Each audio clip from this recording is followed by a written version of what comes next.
Welcome, age of vintage society. Cowboy, gambler, detective, Formula One racer, James Garner landed all the cool roles. Eastwood, McQueen. Why James Garner is the real star of his era. James Garner was the definition of the smooth, dashing leading man, but his talents were so much more than skin deep. Why James Garner thought that Steve McQueen was his brother. Make sure to watch the video until the end and leave your thoughts in the comments. If you are new here, join our wonderful community by subscribing to the Age of Vintage channel. James Garner.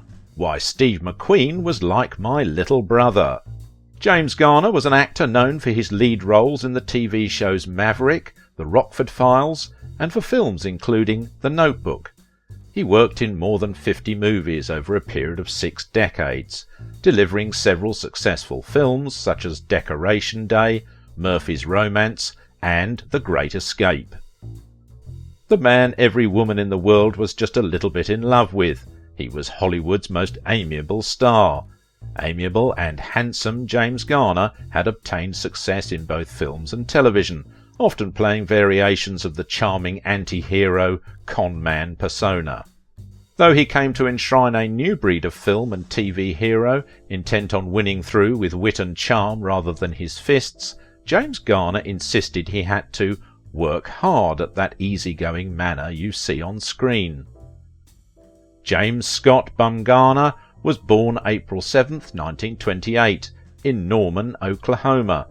His mother died when he was 5 and his father remarried a year later. Garner didn't get along with his stepmother and, after a particularly vicious argument, left home at 14. His father, who divorced his stepmother, eventually moved to Los Angeles.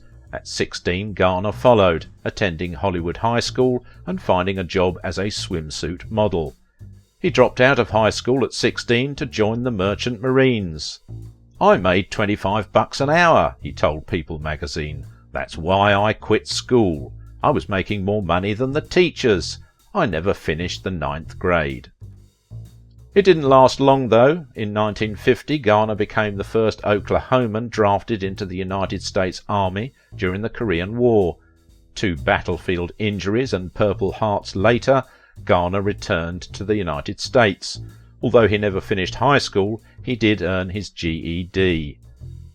"I was a terrible student and I never actually graduated from high school, but I got my diploma in the Army."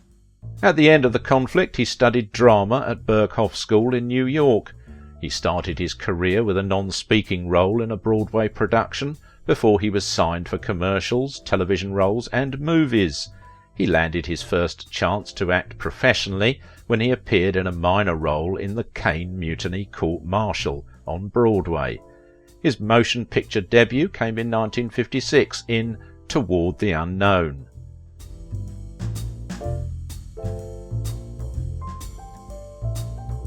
Owing to the hardships suffered by his family during the Great Depression, James dreamed of earning big.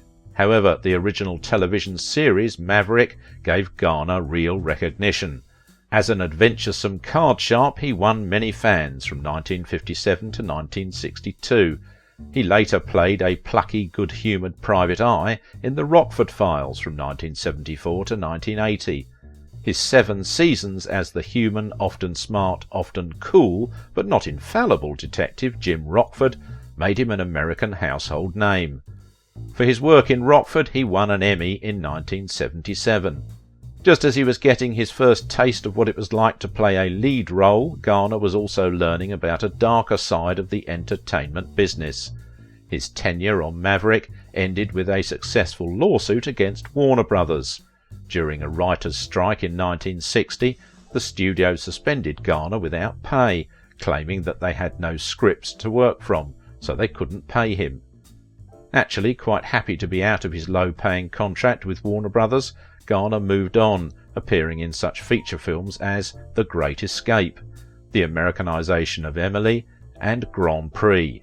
It was only when he returned to television, though, that his career reached another high point. He has fond memories of his leading ladies. he fell in love with Audrey Hepburn on the set of The Children's Hour in 1961 and claims she was too good for future husband Mel Ferrer, while fellow co-star Shirley MacLaine was like one of the guys, with a wicked sense of humour.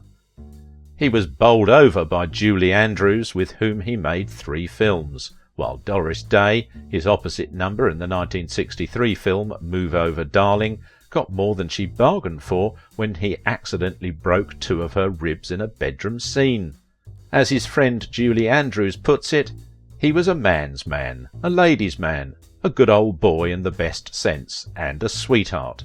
I don't know a lady who isn't a little bit in love with him.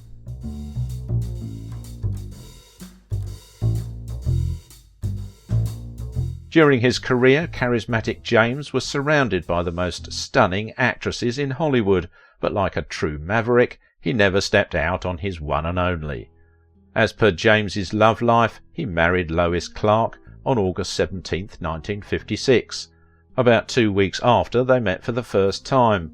About that first meeting, which he labelled as love at first sight, James said, "I fell in love for the first and last time on August 1st, 1956, at the Adlai Stevenson for President rally. He lost, I won. That's where I met Lois Clark." James Garner's wife once revealed that a tear ran down her husband's cheek when she accepted to marry him. After walking down the aisle, the actor became the stepfather of Kimberly Kim Garner, Lois's daughter from a previous relationship. In 1958, 2 years after their wedding, Greta Gigi Garner was born. According to Gigi, her father was just a good guy, who used to do as much as possible to stay connected to her regardless of where he was. Gigi recalled the relationship she had with him in a recent interview and said, "I don't really have anything to compare it to. To me, he was just my dad. He wasn't perfect, but we were always very close." Gigi also confessed that her friends adored him, not just because he was a famous actor, but because he was very funny. One of the things that James Garner's daughter shared to prove just how cool her dad used to be was that if she wanted to jump off the balcony into the pool, he would jump first to make sure it was safe for her to do so. James Garner had a good friendship with Steve McQueen, his co-star in the 1963 war classic The Great Escape.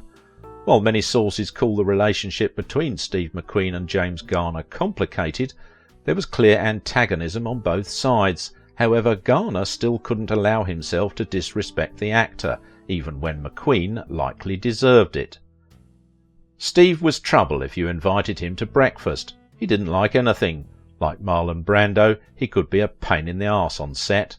Unlike Brando, he wasn't an actor. He was a movie star, a poser who cultivated the image of a macho man. He had a persona he brought to every role, and people loved it, but you could always see him acting. That's the kiss of death as far as I'm concerned. As it turned out, Garner and McQueen's animosity towards one another was fairly mutual. In fact, McQueen likely brought these negative feelings on himself. Somehow, early on in their relationship, McQueen became convinced that Garner had had an affair with his first wife. Clearly, McQueen had deeply misjudged Garner's character, as he was one of the few Hollywood men at the time to reject the stereotypical infidelity that plagues the entertainment industry. It didn't matter to McQueen.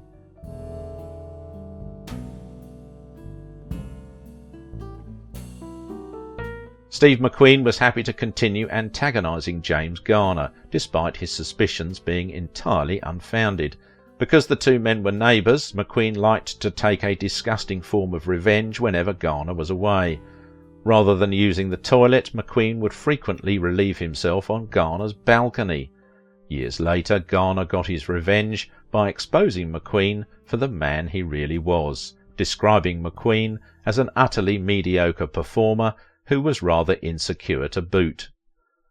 James Garner claims McQueen caused no end of problems when filming The Great Escape, even walking out midway after taking a dislike to the way he looked in early shoots. He flew in his agent for a showdown with director John Sturgis, but the next day Garner was told McQueen was out, and now he would be the star of the picture.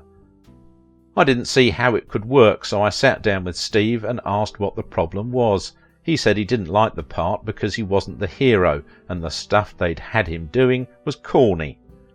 Steve could be a stubborn little cuss, but the director added some motorcycle stunts to pacify him and changed his character to a guy who goes out to reconnoitre the countryside, then unselfishly allows himself to be recaptured so he can share the information with the others.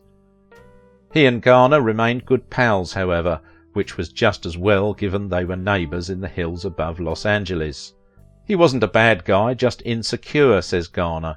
His first wife, Niall, told me he'd always been envious of tall, dark men and was convinced, wrongly, that we'd once had an affair. But deep down he thought of me as an older brother, and I guess I thought of him as a delinquent younger brother. James Garner was the winner of various notable awards and is widely known as one of America's greatest Oscar Award-nominated actors. He had lasting friendships with Paul Newman and Bill Bixby, one of the last survivors of a post-war generation of Hollywood leading men that included Paul Newman, Marlon Brando and Steve McQueen. Garner died aged 86 from apparent natural causes at his Los Angeles home at the weekend. A lifelong smoker, he even continued after undergoing open heart surgery in 1988. Garner had suffered a stroke 6 years ago. Over a 6-decade career that included more than 50 films, he had made acting look so natural and effortless. The veteran arts critic Clive James put it best, describing the super-articulate Garner as every sane person's favourite movie star. Though tall and handsome, he was never remote. He had an air of belonging down here with us. If you liked this video, don't forget to give it a thumbs up, subscribe if you are new here, and if you want to support my work, please visit my Patreon page. Now it is your turn. What do you think about the life and legacy of James Garner? Would you ever have wondered he had such a complicated relationship with fellow actor Steve McQueen?